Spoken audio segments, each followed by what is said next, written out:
Madame, Monsieur, bonsoir. La résilience de l'agriculture marocaine face à l'urgence hydrique au menu de questions d'actu ce soir.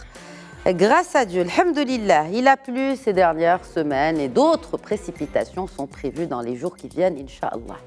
Mais voilà, le constat reste inquiétant.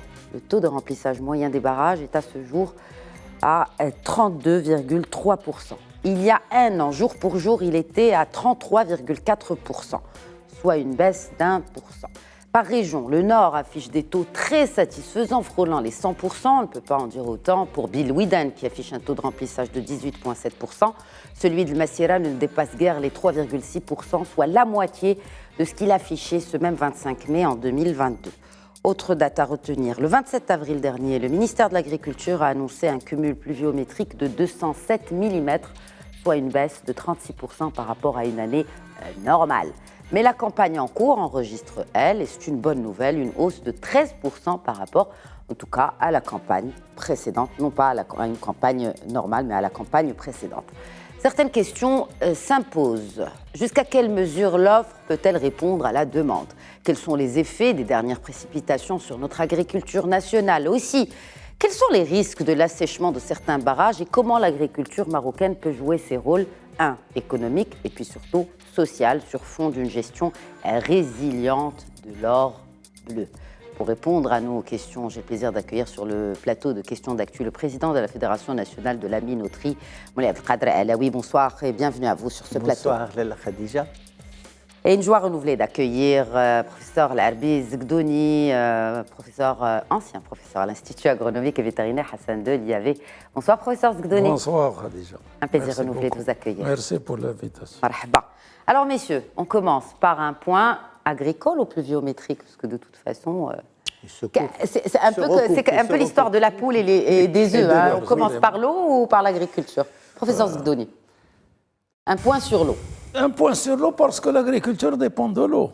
Donc c'est l'eau qui prime. Donc l'entrée, effectivement, nous sommes toujours en situation critique. Et c'est vrai qu'il a plu récemment, durant les quelques jours passés.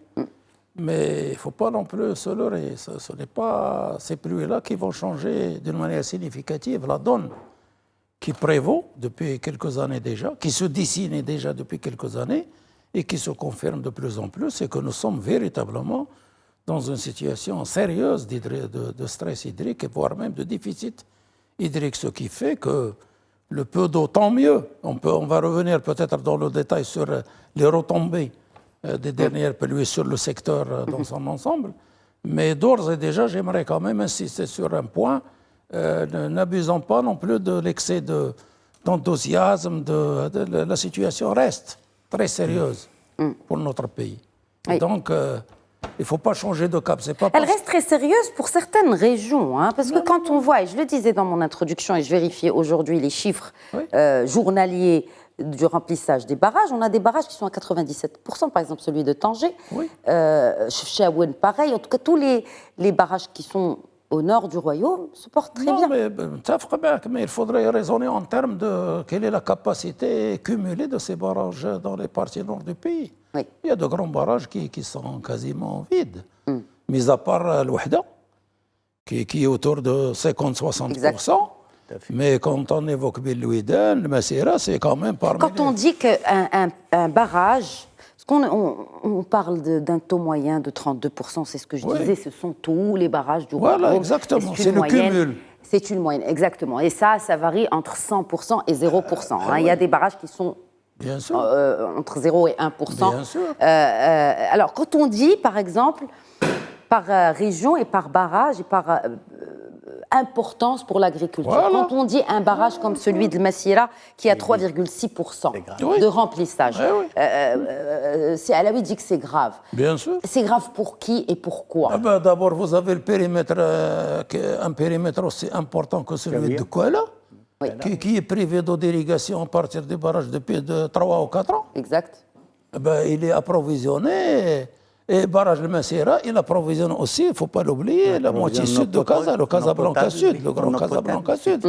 Il est alimenté. C'est pour ça qu'on a dû faire un choix et arrêter d'irriguer pour pouvoir subvenir aux besoins de la population casablancaise. Vous évoquez la situation dramatique de Belouidan, c'est la plaine du Tchadla, et la plaine du Tchadla, ce n'est pas n'importe quel périmètre. Alors quand on parle de ce périmètre-là, on parle de quelle culture, professeur Zgdouni? C'est justement, quand vous prenez Tchadla, c'est quasiment toute la palette des cultures. Vous avez, c'est une grande région céréalière, une grande région agricole, la betterave sucrière, le maraîchage et tout. Et tout ça très aquavore. De quoi il est réputé pour la betterave sucrière.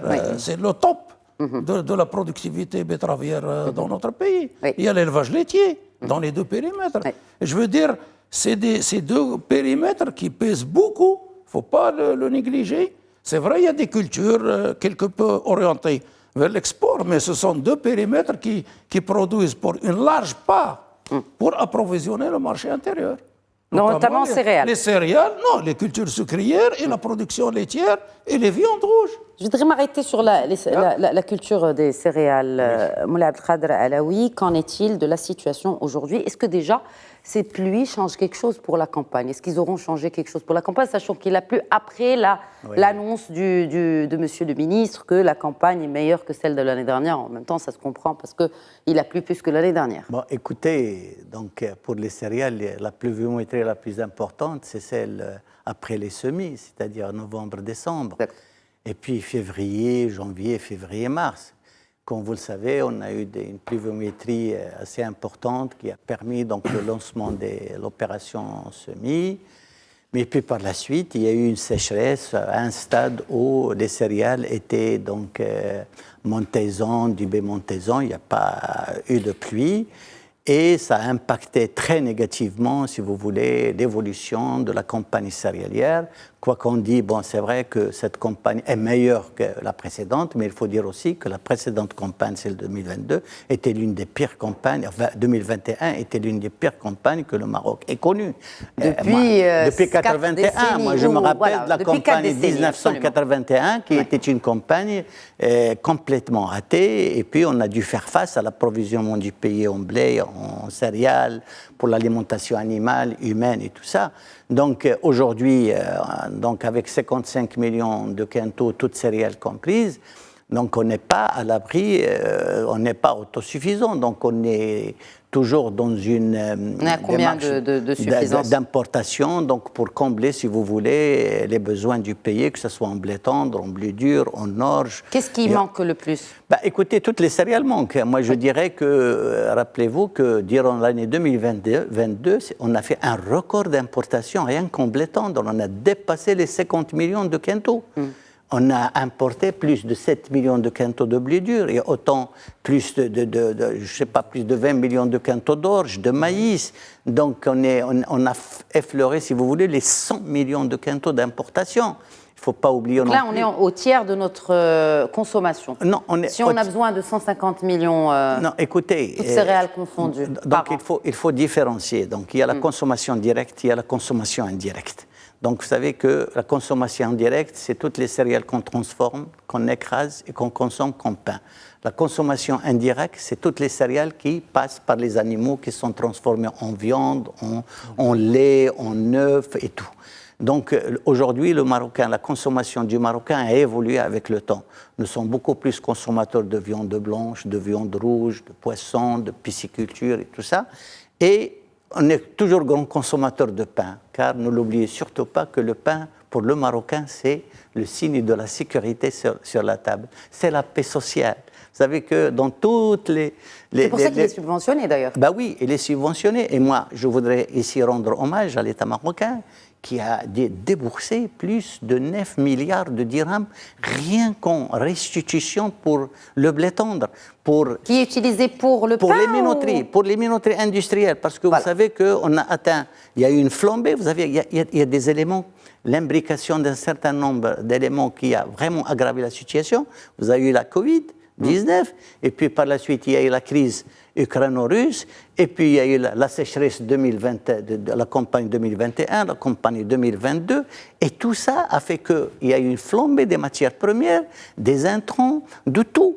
Et on devait faire face à toute cette panoplie de problèmes. Moi, je dirais bravo au gouvernement marocain qui a su gérer avec vraiment intelligence toute cette panoplie. Puisque vous parlez d'intelligence, moi je vous ai interpellé en fait sur les subventions. Est-ce qu'elles profitent simplement à ce blé qui est transformé en pain ou elles profitent aussi à ce blé qui est transformé en soit nourriture pour animal, voilà, animal ou autre. Donc pour il y a deux types de subventions. D'abord, cette année, c'est des années qui sont exceptionnelles parce que le blé à l'international était toujours autour de $220, $230 la tonne.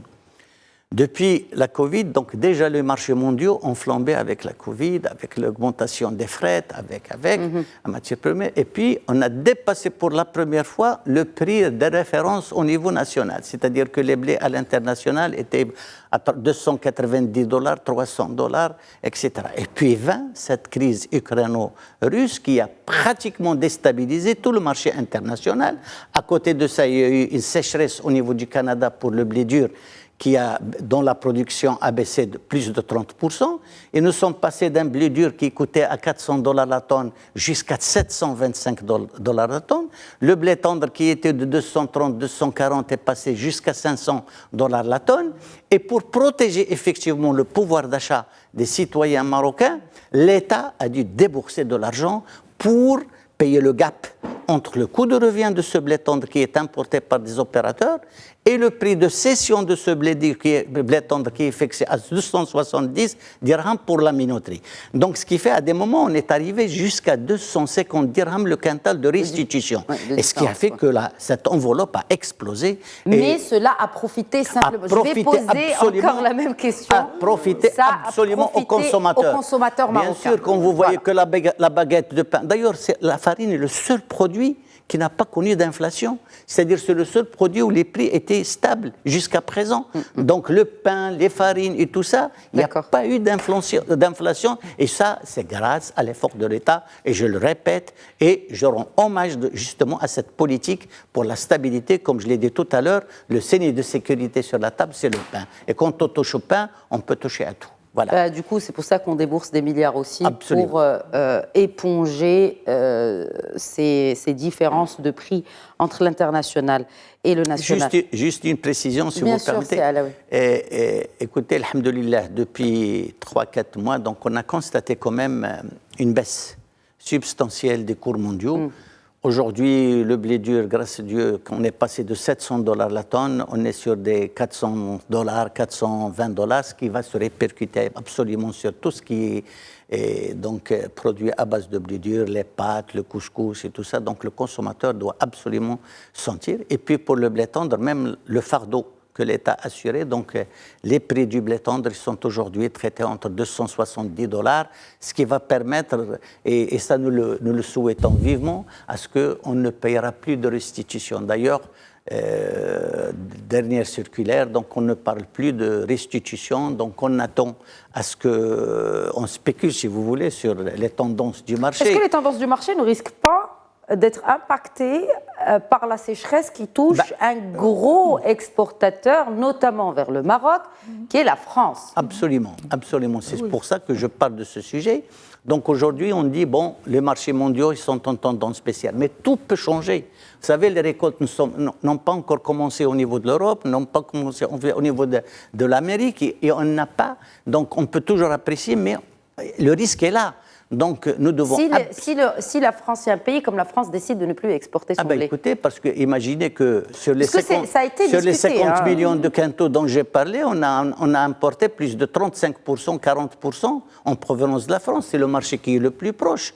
Donc, face à la fermeture, si vous voulez, du marché ukrainien et du marché russe, donc on n'importe plus depuis le mois de février 2021. On n'a rien importé à partir de l'Ukraine et de la Russie. Aujourd'hui, toutes nos importations sont dirigées vers les pays de l'Europe, l'Allemagne, la Pologne, la France, l'Amérique latine, et pour le blé dur... L'Amérique latine, l'Argentine ? L'Argentine, le Brésil... Et pour le blé dur, c'est exclusivement du blé dur canadien, Quad 1, et voilà. Donc, très bien. Alors, quand on parle de 55 millions de quintaux, donc c'est largement pas suffisant, l'Arabie Zgdouni. Non, d'abord, c'est largement insuffisant. Encore faut-il qu'on récolte 55 millions de quintaux. Voilà. Qu'est-ce qui vous fait dire cela, c'est l'Arabie? Parce que attendez, ça a été annoncé de manière officielle par le ministre de tutelle. Justement, le ministère a annoncé une estimation. Ah. La récolte effective, définitive, n'est arrêtée qu'au mois d'août, septembre. Oui, oui. Ça, c'est une estimation. Mais bon, ils ont les moyens de faire les bonnes prévisions. Je vous interpelle, à ce l'Arabie. Oui, oui. Ne faites pas dire au ministère ce qu'il n'a pas dit. Le ministère a annoncé qu'il estime qu'il y a des chances, avec une probabilité d'erreur, etc., sur lesquelles vous ne précisez rien, comme quoi on devrait s'attendre au conditionnel. Production prévisionnelle. Ça toujours comme ça. Voilà, c'est une production prévisionnelle. Effectivement. Encore faut-il attendre la fin de la campagne. Pourquoi je dis encore faut-il qu'on puisse avoir les 55? Je m'explique. C'est en rapport direct avec les dernières pluies. D'où dire le mois de mai. Oui. Parce que là aussi, il faut éviter, j'allais dire, les approches globalisantes qui sont forcément réductrices. Il faut être à l'écoute du terrain. Et surtout, être conscient de la diversité, de la très grande diversité écologique, agroécologique dans notre pays. Il se trouve aujourd'hui, et il est là pour, si je dis des choses insensées, nous sommes là pour effectivement discuter sérieusement.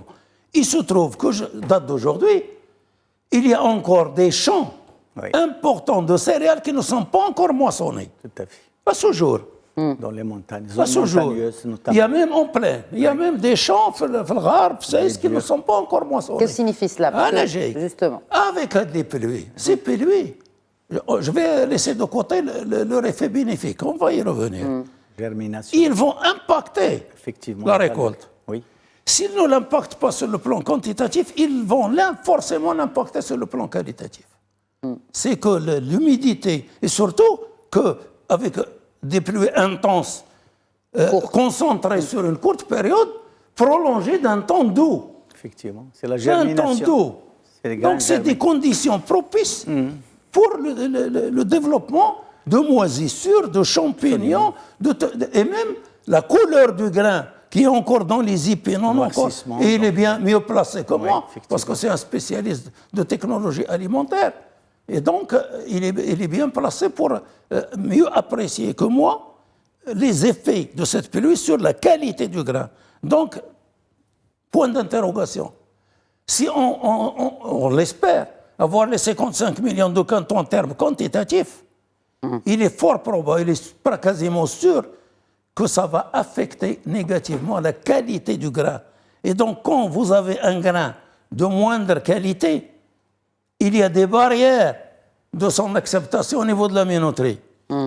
Et donc, même si vous produisez, ce n'est pas un blé qui est apte à être écrasé. Et donc les dernières pluies, au lieu de sauver, elles pourraient aggraver la campagne céréalière. Bien sûr, il n'y a pas seulement ça. Il va avoir. D'ailleurs, je profite de l'occasion, Khadija, très souvent, on oublie d'évoquer avec force l'importance d'un secteur qui est un peu à l'ombre, qui fait partie de l'agriculture. Le secteur forestier.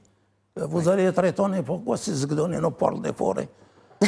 L'effet bénéfique premier des pluies, c'est sur les forêts. Effectivement. Et les forêts au Maroc occupent une place centrale sur le plan climatique. Ah oui. Et sur le plan écologique. Et même sur le plan économique. Donc, le premier effet bénéfique de ces dernières pluies, les rosacées également. Et moi, j'aimerais bien qu'un de ces jours, vous organisiez un débat sur ce secteur. C'est noté. Et sur l'importance de ce secteur et sur les rôles qu'il joue et que nous devons préserver. Maintenant, sur l'agriculture, il y a des cultures qui vont bénéficier de ces dernières pluies. Ce sont d'abord ce qu'on appelle les cultures de printemps, les pois chiches, tournesols, etc. Deuxième effet bénéfique, c'est sur ce qu'on appelle le maraîchage de plein champ de saison. Machine sous serre, machine de contre-saison.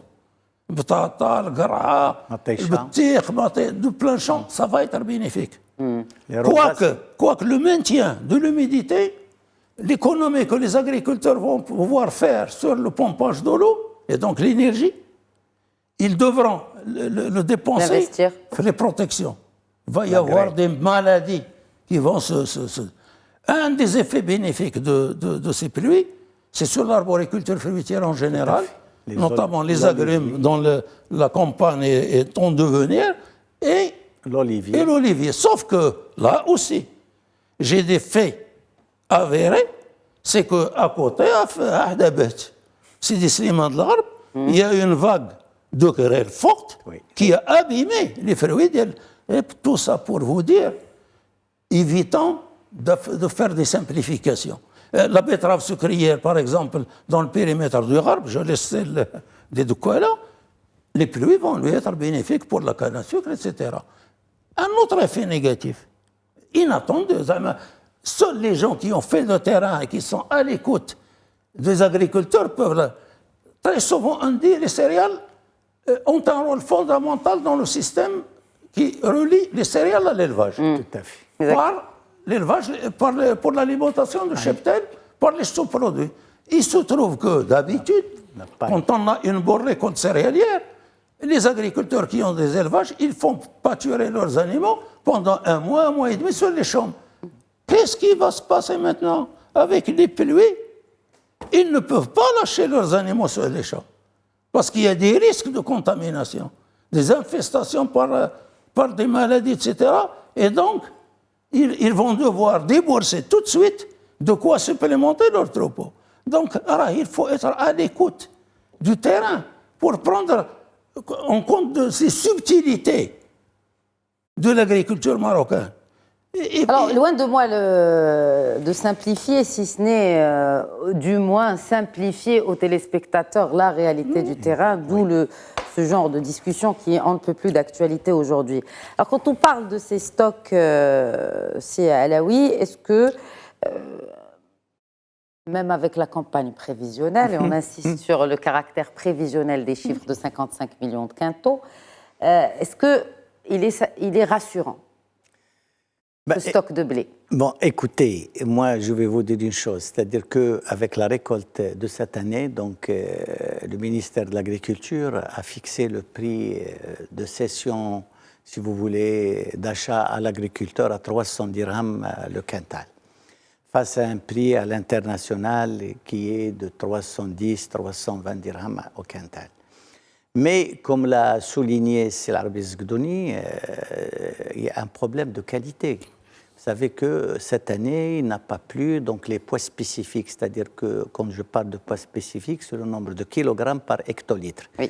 Et c'est un très bon indicateur pour les binotiers. Donc un blé standard, c'est déjà 77 kilogrammes à l'hectolitre. Or, aujourd'hui, pratiquement tout ce que nous voyons sur le marché, c'est des blés à 73, 74, 75. Donc, il y a beaucoup plus de son que d'amidon.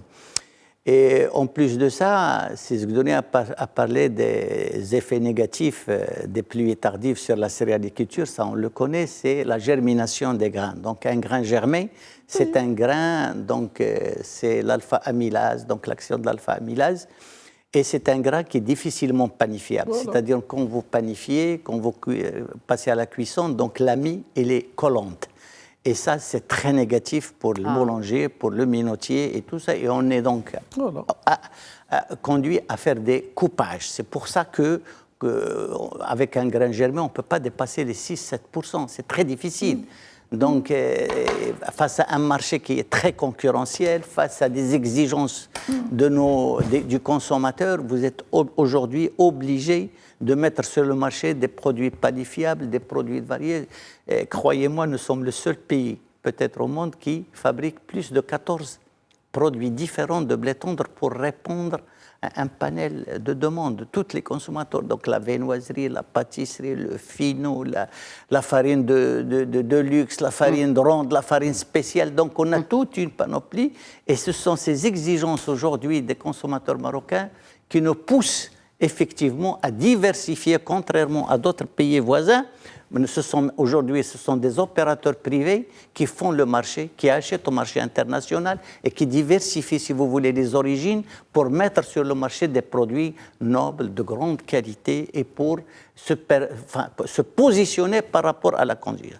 Parlons maintenant du stock dont vous parlez. Vous savez que depuis, même avec la Covid, même avec tout ce qu'on a vu, les opérateurs céréaliers d'eux-mêmes ont essayé de constituer un stock qui était en moyenne autour de 4 à 5, voire 6 mois de stock, en attendant la mise en place du stock de souveraineté, de stratégique. Mais ce stock, on ne pouvait pas le constituer et l'État ne pouvait pas le constituer face à des prix qui étaient très élevés à l'international. Donc, nous, ce stock de sécurité, on voudrait bien le constituer à partir d'une production nationale. Pourquoi? D'abord pour favoriser la production nationale, donc pour permettre aux agriculteurs d'écouler leurs marchandises à des prix intéressants et encourager donc tous les opérateurs à intervenir auprès de ces auprès des agriculteurs pour constituer un stock qui sera primable, qui sera donc mis à la disposition des minoteries avec des moyens de stockage appropriés. Ce ne sera pas pour la campagne prochaine. Non. Aujourd'hui, donc, il faudrait attendre peut-être que le marché mondial baisse d'une manière substantielle et à ce moment-là, on pourrait... Est-ce que ça va coûter moins cher que de l'importer? Parce que c'est là ce qui a encouragé aussi le fait qu'on délaisse la céréaliculture pour d'autres cultures, parce que cela coûtait moins cher d'importer du blé. Non, c'est vraiment, c'est une politique qui était biaisée. Et aujourd'hui, croyez-moi, c'est-à-dire qu'il faudrait que la souveraineté est une donne importante.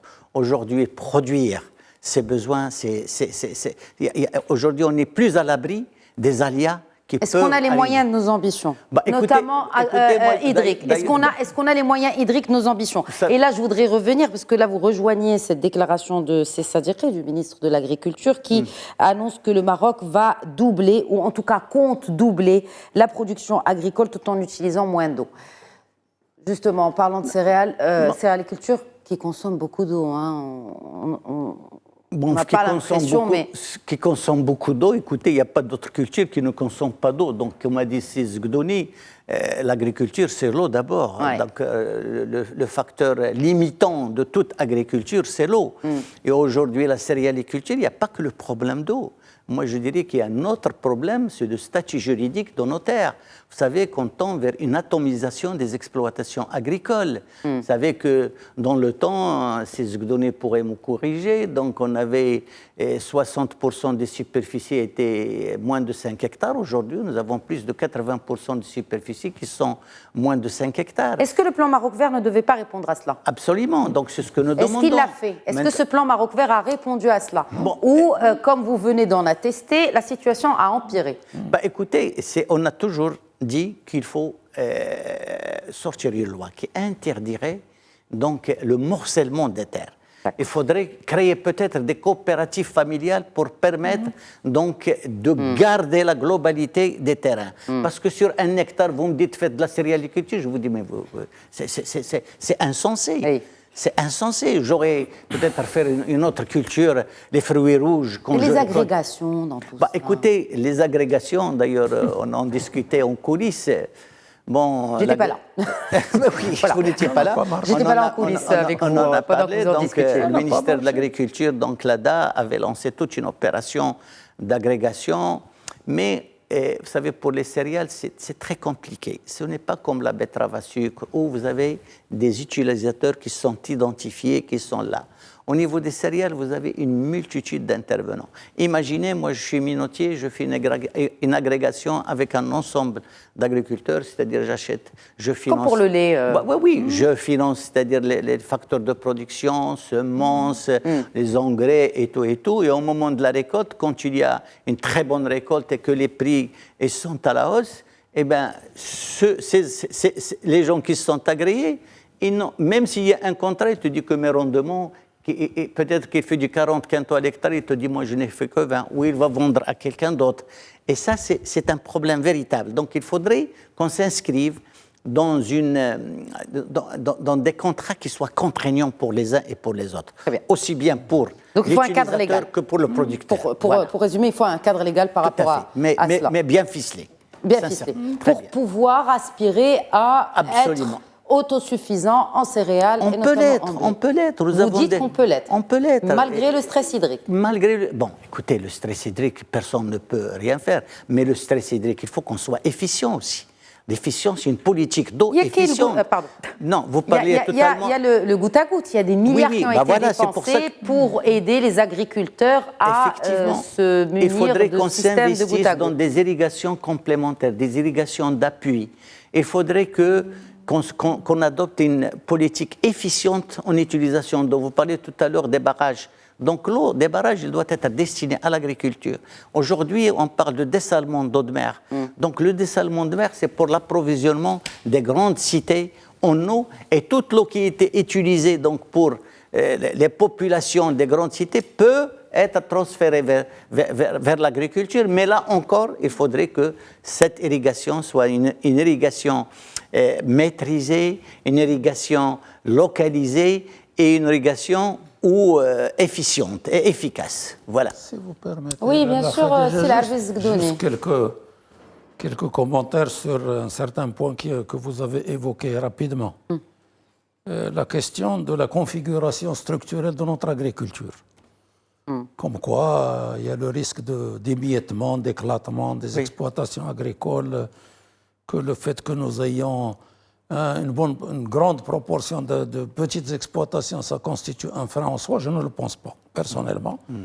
Pour la céréaliculture? Non, la céréaliculture, vous ne pouvez pas l'isoler du système de production tel que nous l'appelons. On va parler que de la céréaliculture pour ce qui est des petits terrains. Notre agriculteur ne raisonne pas la céréale toute seule, isolée des autres composantes de son système. D'accord.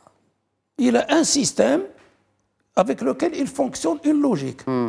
Et l'agriculture familiale, nous avons travaillé pendant des décennies là-dessus, depuis le début de ma carrière, sous l'impulsion de feu Paul Pascan, dans les zones arides et semi-arides, et on se posait comme question d'analyser les stratégies des agriculteurs familiaux face aux aléas.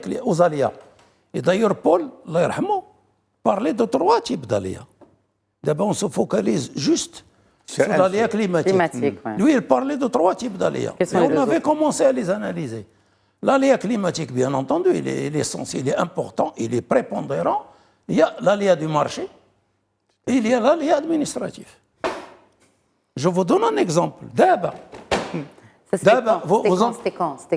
Quand vous parlez de... Ça, c'est début des années 80, mais la sécheresse des années 80. Donc, on a commencé à travailler. Il y a 40 ans. Il y a 40 ans. Et c'est ce qui a conduit à la création du centre d'agriculture qui se trouve à Stade, avec l'appui d'un financement américain. Très bien. C'est ce qui a conduit, petit à petit, à l'élaboration, au développement du système d'assurance. Et 40 ans plus tard aujourd'hui, un AGIC. Qu'est-ce qui... Un exemple de l'aléa administratif. Nous sommes tous d'accord que la multiplication de semences est quelque chose de vital pour la souveraineté du pays. Absolument. C'est un système d'agrégation avec la Sonacos, qui conclut des contrats avec les multiplicateurs pour multiplier les variétés des différentes cultures que nos chercheurs de l'INRA, du Maroc, arrivent à développer, malgré le peu de ressources dont ils disposent. Et le manque de ressources humaines, avec les départs massifs à la retraite qui ne sont pas suffisamment remplacés. Le foncier. Il y a aussi le problème de la recherche et du développement des activités de recherche et du financement de la recherche. L'exemple, pour donner la leçon, aujourd'hui, nous avons vraiment réussi à produire si peu cette année, malgré toutes les difficultés. Les multiplicateurs.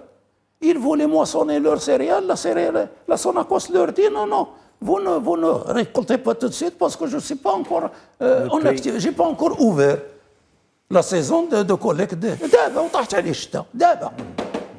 Cette saison, vous pouvez envoyer vos équipes sur le terrain pour faire des reportages là-dessus. Vous me parlez de quelle région? La région de Sidi Slim, à côté.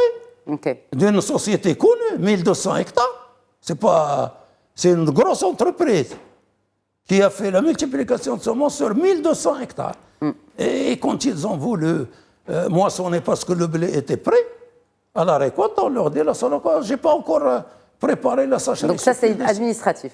Voilà, un type, je vous donne. Parmi les alliés qu'il a cités. Donc, le plan Maroc vert. Je crois que le plan Maroc vert a eu l'effet inverse.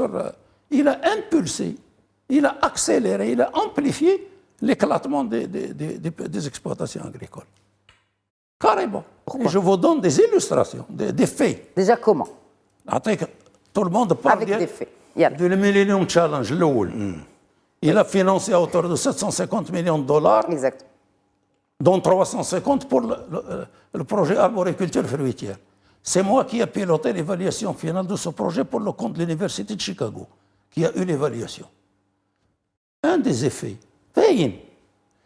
l'État vient, il demande aux agriculteurs, évidemment, ce sont des zones effectivement marginalisées, pauvres, les petits agriculteurs, ils ont ciblé des terrains qui étaient nus. L'État vient, il demande au propriétaire, on ne te demande qu'à nous livrer momentanément ton terrain, c'est l'État qui va l'aménager, creuser les trous, pour acheter les plants, les faire planter, les entretenir pendant 2 ans. Aux frais de l'État, faire l'approche participative. Au lieu, on a mis 30 années pour inculquer dans l'esprit de nos agriculteurs le besoin de faire de l'approche participative. Donc il faut que l'agriculteur contribue. Du jour au lendemain, on a gommé tout, 30 années de travail, de sensibilisation, on revient à l'assistance, l'assistana. Avec l'agriculteur, avec la parcelle qui était dans l'indivision entre des co-héritiers, frères. Il y a ceux qui, la plupart, ils étaient en ville, ils travaillent, ils ont du commerce. Avec terrain, ils ne savent rien. Exact. Ils l'ont laissé un frère, un cousin.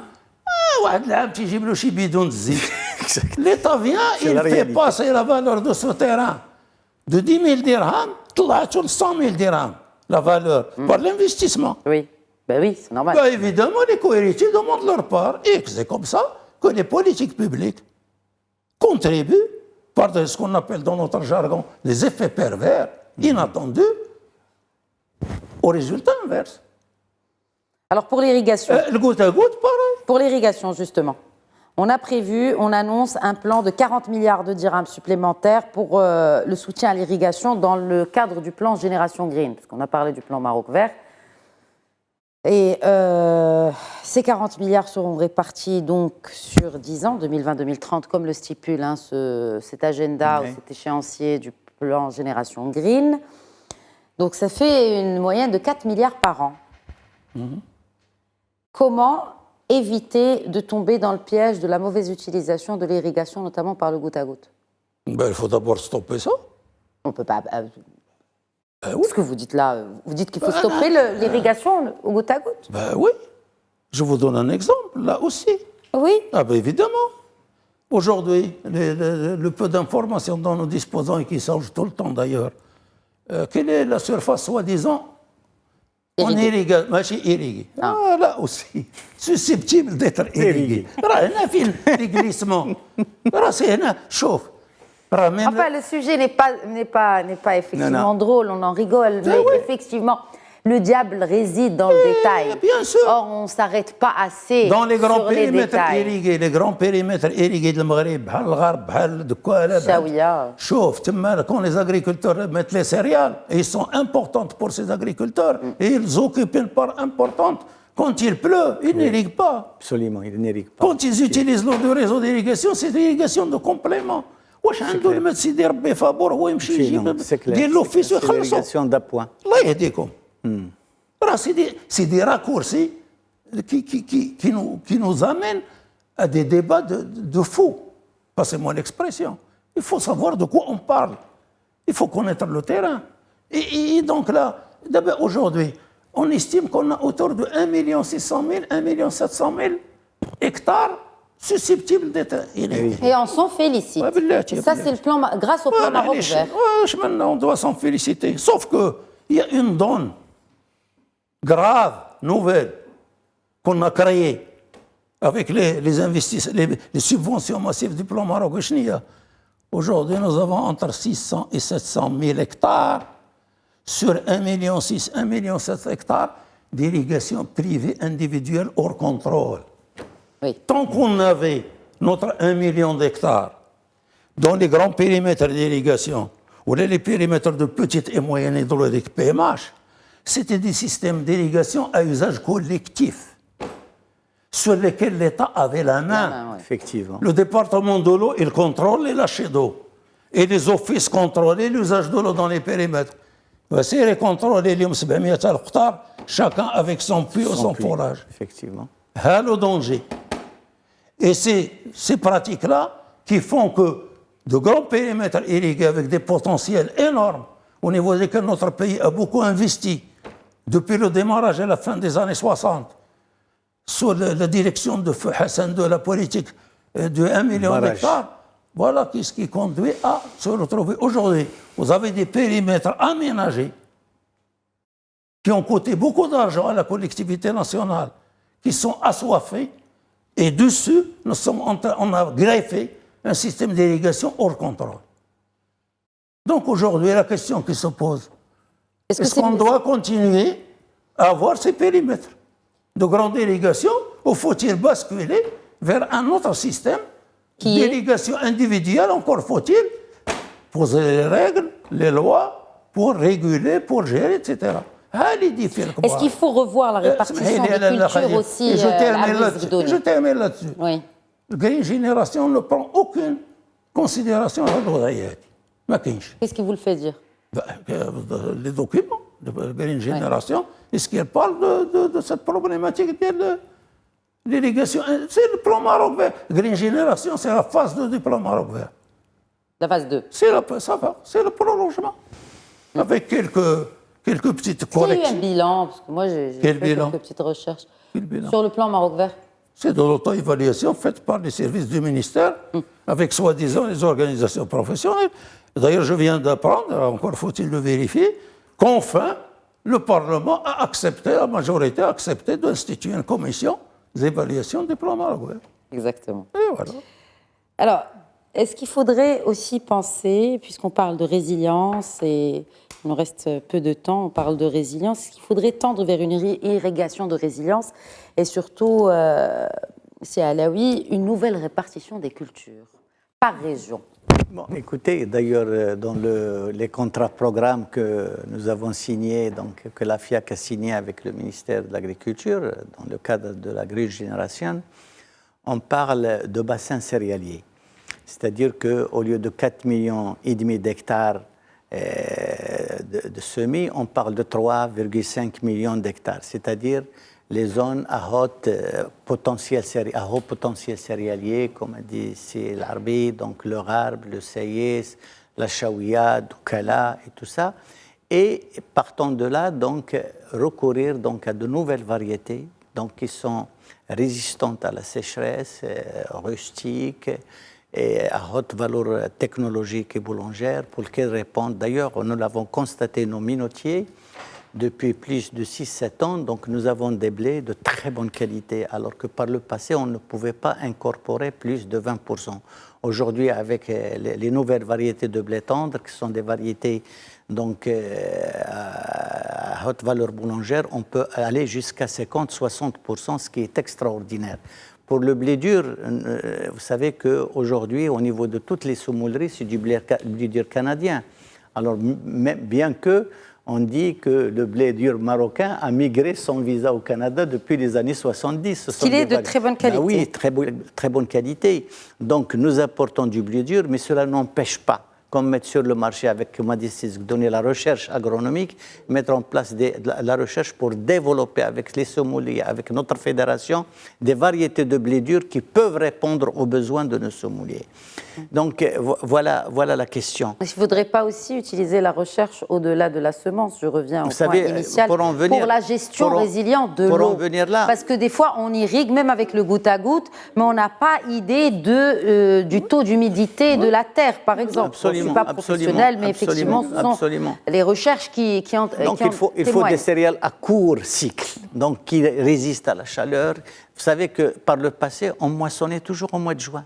Aujourd'hui, les moissons commencent à fin avril. Donc, la recherche a évolué.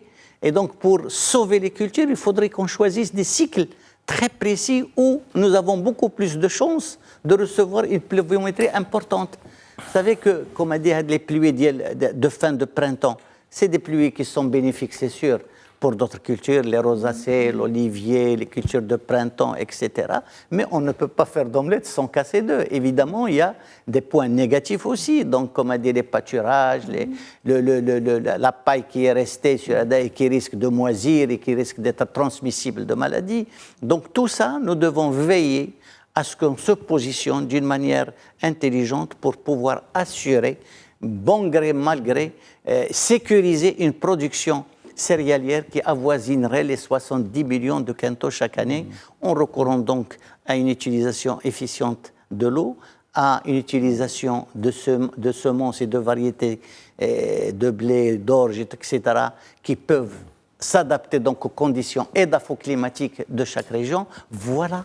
Est-ce qu'il ne faudrait pas aussi, alors juste pour terminer rapidement, se concentrer justement sur la subvention de ce genre d'approche et de ce... Oui, parce que vous avez posé une question centrale.